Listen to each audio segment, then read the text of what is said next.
Hindi ko gustong banggain si Martin. Pinilit lang ako ni Rosa. Si Rosa, siya ang bumangga kay Martin. Pero how can we prove this sa court, Dad?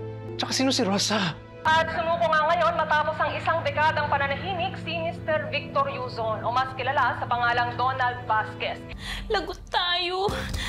Tinrider tayo ni Victor. Please, layuan mo muna pamilya ko.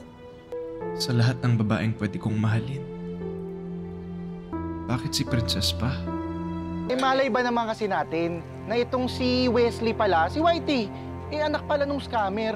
Kaya nga, napakaliit ng mundo. Biruin mo mag-ama pala yan. Anak na manloloko? Oo! Naalala ba ninyo yung lalaki nag-orient tungkol sa scam? Ay nako, tatay pala ni Whitey yun. Hoy, Yuzon, idalaw ka. Ganitong oras ng gabi. Padyak hanggang sa dulo.